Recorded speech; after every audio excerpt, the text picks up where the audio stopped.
Hi everyone and welcome to my podcast. Today I have with me Lorraine. And Lorraine is not only part of my team, she is also my mentee.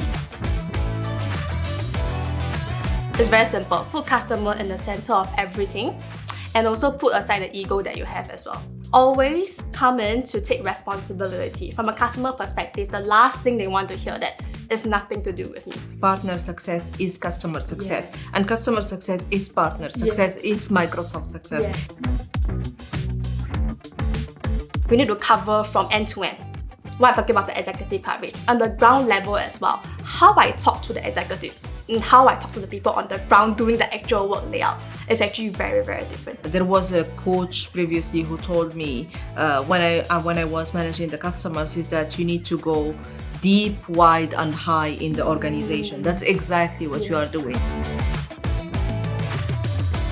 The working moms. You are a successful working mom with a young kid.